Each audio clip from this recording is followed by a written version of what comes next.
मंजुला, आई को दवाई देकर सब्जियां खत्म हो गई है ना, तो बाजार जाकर सब्जियां लेकर आ। ठीक है बुआ।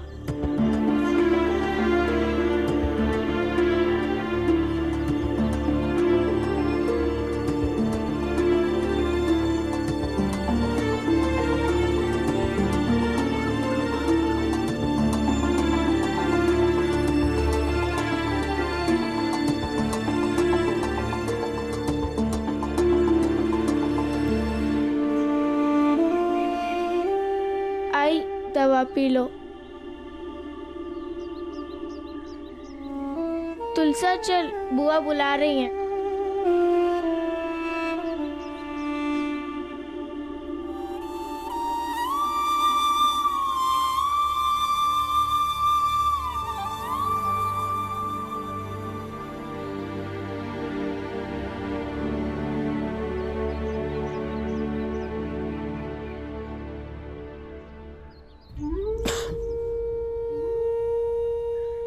मंजुला, पालक और भिंडी ले लेना।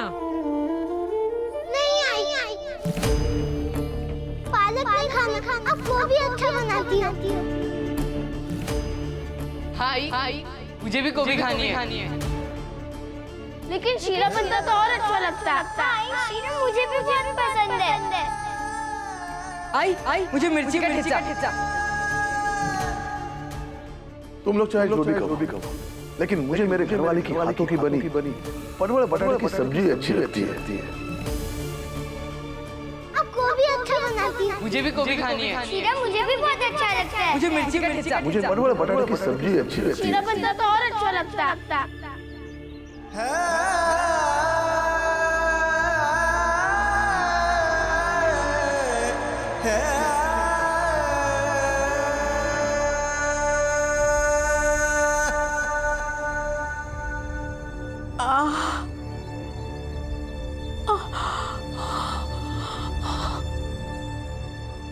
बुआ, हम सब्जी लेकर आते हैं। तुलसा चल।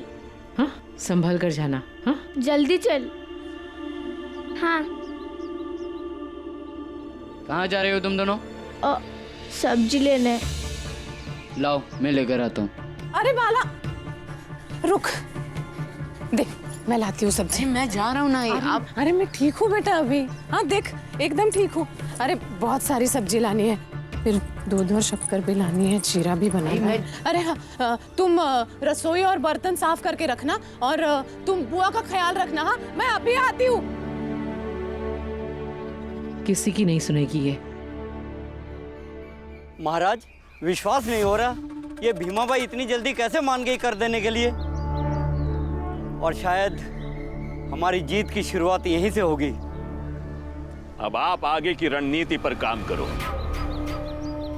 इस गांव में जितने भी धार्मिक स्थल हैं, उन सब की साफ सफाई करवा लो। जी। उनसे संबंधित चमत्कारों की झूठी कहानियां फैला दो,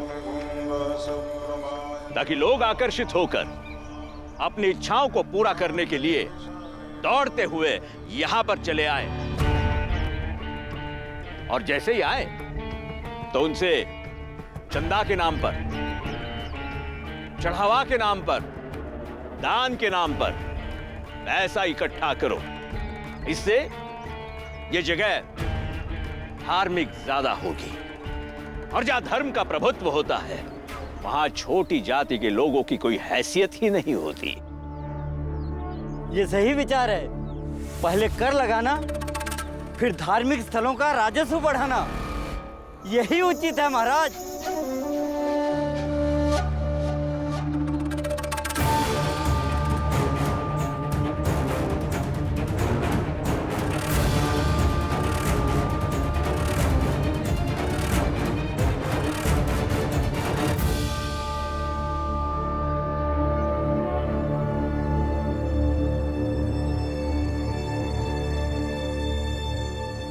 महाराज, ये भीमाबाई तो हमारी तरफ ही आ रही है। कहीं इसने कर देने का मन तो नहीं बदल दिया?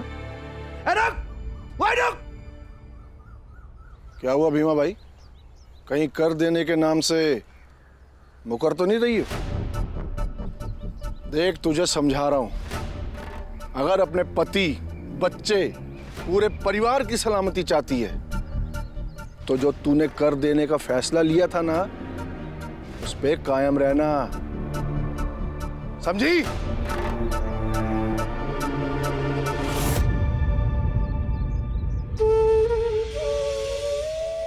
माफ कर दीजिए। अपने परिवार की तरफ से मैं हाथ जोड़ के माफी मांगती हूँ आपसे। देखिए, आज तक जो कुछ भी हुआ, मेरे बेटे भीम और मेरी पति की वजह से जो कुछ भी तकलीफ आप लोगों को हुई, उस सब के लिए मैं माफी मांगती हूँ। जो भी कर होगा हम दे देंगे।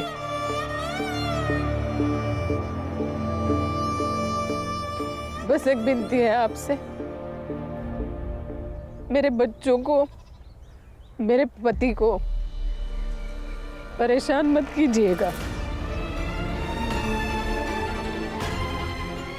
कभी भी मत कीजिएगा, मैं रहूं या ना रहूं।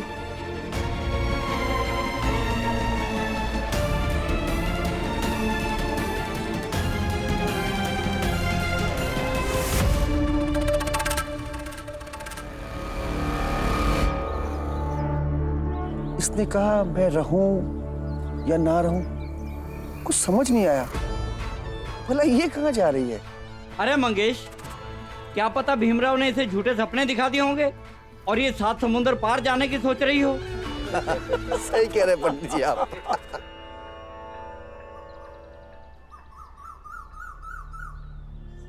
अब कैसी हैं बुआ? पहले से काफी ठीक हूँ। तुम दोनों की परीक्षा कब है? बुआ, अब परीक्षाएं तो हो ही जाएगी ना, इसमें खुश होने वाली कौन सी बात है? हाँ, नहीं भी तेरे लिए होगी ना, मैं तो अपनी बात कर रहा हूँ। आनंद, पढ़ाई तो करनी पड़ेगी ना बेटा। बुआ, आपके लिए नारियल पानी, इससे आपको ताकत मिलेगी। बाद में पीती हूँ। आई कहाँ है? भीम, आई खाना बना रही है और बहुत सारा खाना बना रही है। मंजुला, हाँ? ये दूध ले, इसमें डाल दे।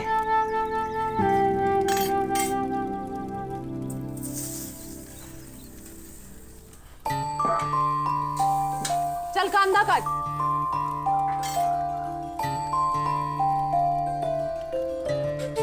भैया, आज तो बहुत मजा आने वाला है। आई हम सबकी पसंद की सब्जी बना रही है और साथ में शीरा भी।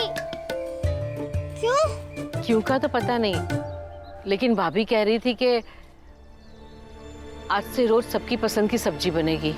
रोज रोज सबकी पसंद की सब्जी बनेगी तो पैसे तो बहुत लगेंगे।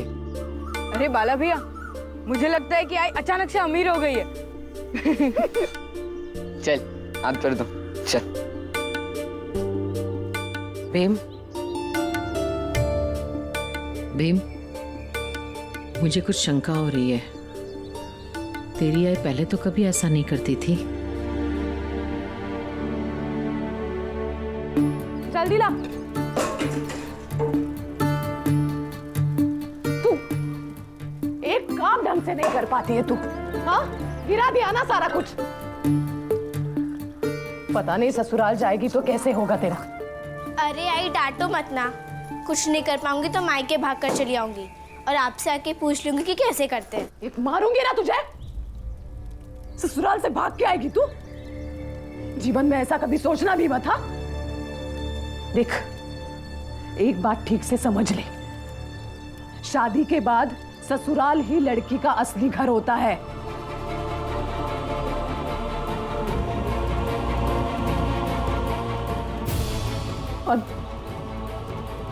और किसी का क्या भरोसा बेटा, हाँ? कौन है कौन नहीं, कौन चला जाए।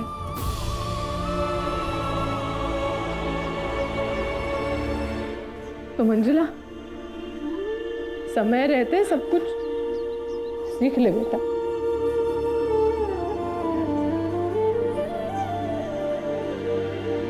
है ना?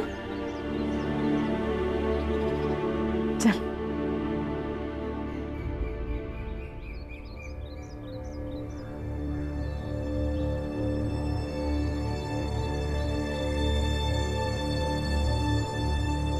तूने देखा? देख, मैं सबके पसंद का खाना बनाया मैंने, और तेरे बाबा के पसंद की परवल की सब्जी बनाई है। बस बन गई है, जरा चख के देख और बता कैसे बनी है। आजा। मंजुला दीदी, आपको बुआ बुला रही हैं। आई, मैं आती हूँ। हाँ, आजा, बैठ और बता मुझे कैसी बनी है।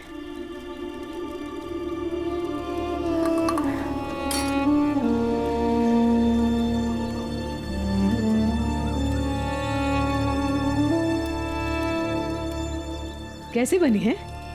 और तेरे और बाला भैया के लिए ना। आई, अब ठीक है ना? बीवा को अगर शक हो गया तो कहीं ना कहीं से किसी न किसी तरह पता कर ही लेगा, इसलिए मुझे किसी भी हाल में इससे शक नहीं होने देना है। हाँ, ठीक हूँ मैं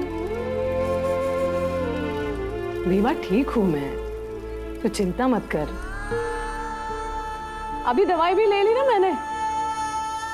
अब सरदर्द है थोड़ा, लेकिन ठीक है, सरदर्द तो होता ही रहता है ना।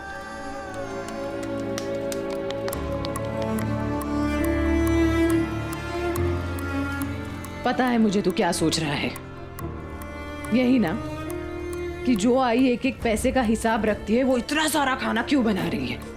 हाँ,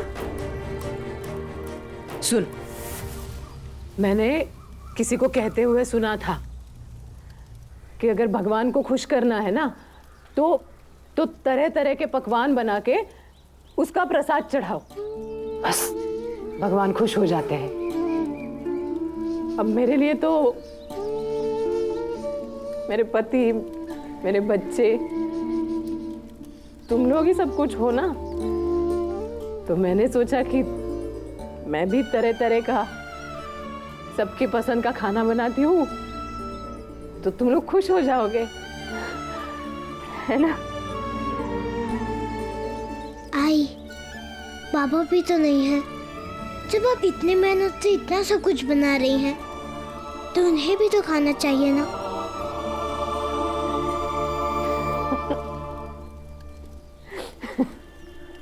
देख कैसी हूं मैं, ये बात तो ध्यान में ही नहीं आई। सही कह रहा है तू। अब ऐसा करते हैं, फिर खाना लेके तेरे बाबा के पास चलते हैं, है ना? वहीं पे खिला देंगे उन्हें, बाबा भी खुश हो जाएंगे। हाँ, आप बनाइए, फिर चलते हैं। हाँ।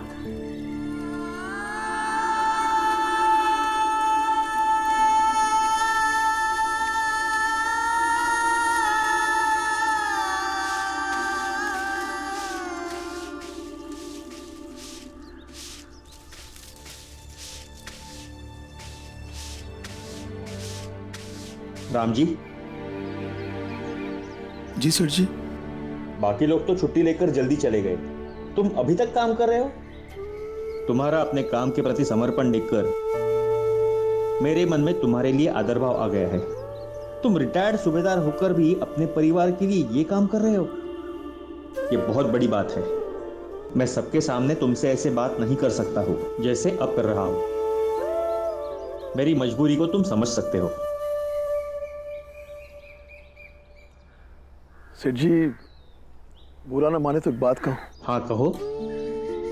मैं जब से यहाँ काम कर रहा हूं तब से देख रहा हूं आप अपने घर के लिए बहुत कम समय देते हो, बल्कि आपका घर यहाँ से बहुत दूर नहीं है। थोड़ा समय परिवार को भी दीजिए, परिवार साथ रहा तो जीवन सफल हो जाता है। और आपकी कोई मजबूरी भी नहीं है घर से दूर रहकर यहाँ काम करने की। हाँ, ठीक कहा आपने।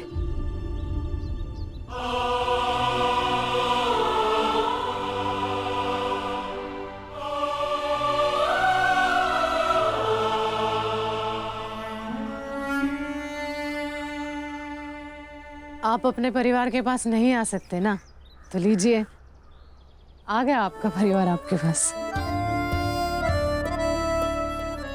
लेकिन तुम दोनों यहाँ। बाबा, आई ने आज सबके पसंद का खाना बहुत सारा बनाया है, और बाबा ना खाए तो स्वाद कैसे आएगा?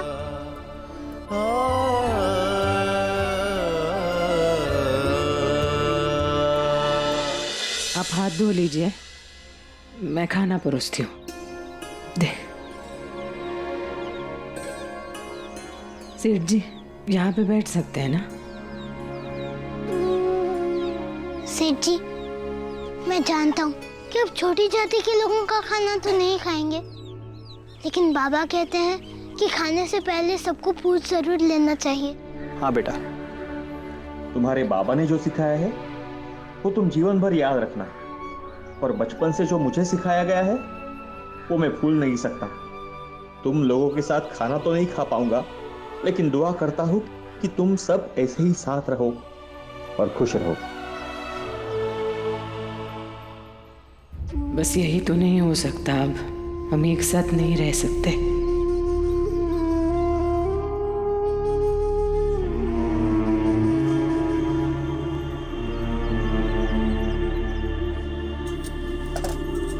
ये ले, खोल दे।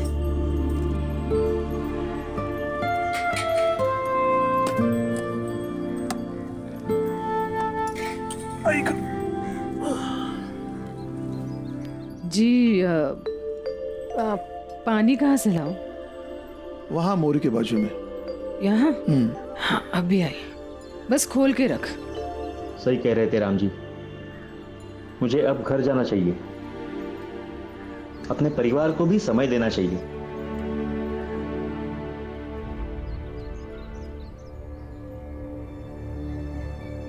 सेठ जी, कुछ बात करनी थी आपसे। हाँ बोलो। जी अगले कुछ दिन इन्हें थोड़ा पहले छोड़ेंगे तो ये समय पर घर आ जाएंगे। लेकिन राम जी खुद ही चाहता है कि वो ज्यादा काम करे, पैसे कमाए, और ये सब कुछ वो तुम लोगों के लिए कर रहा है। जानती हूँ, लेकिन अगले कुछ दिन पैसे कमाने से ज्यादा आवश्यक है उनका घर पर रहना। विनती करती हूँ मैं आपसे। ठीक है जी। एक और बात जी, इन्हें पता नहीं चलना चाहिए कि मैं इनके लिए छुट्टी मांग रही थी। ठीक है, नहीं बताऊंगा।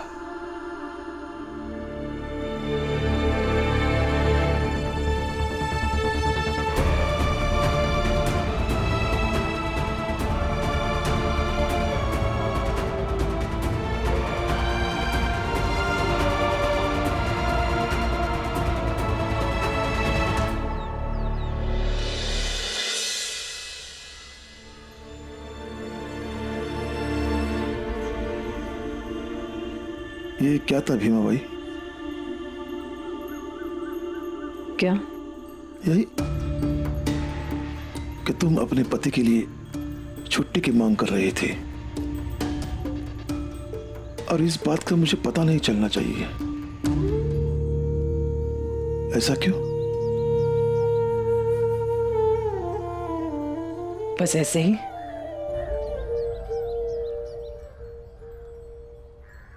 क्या ऐसे ही? भीमा भाई, मैं कुछ पूछ रहा हूं। इतने सालों से मैं तुम्हारे साथ हूं, तुम्हें अच्छी तरह से जानता हूं, पहचानता हूं। याद है भीमा भाई, हमारी जब शादी हुई थी और दूसरे दिन तुमने अपने हाथों पर नाम लिखवाया था, रामजी मालूजी सकपाल। तब मैं अंग्रेजी फौज में सिपाही था। सिपाही से सूबेदार बना, रिटायर्ड हुआ, रिटायर्ड सूबेदार रामजी मालूजी सकपाल। हर अच्छे बुरे वक्त में तुम मेरे साथ रही हो, लेकिन आज तक तुमने कभी शिकायत भी नहीं की। लेकिन आज अचानक तुम मेरी छुट्टी की बात कर रही थी, और वो भी मुझे बताया भी ना। ऐसा क्यों भीमा भाई? नहीं बता सकती। क्या नहीं बता सकती? सेठ जी को कह सकती हो, मुझे नहीं कह सकती?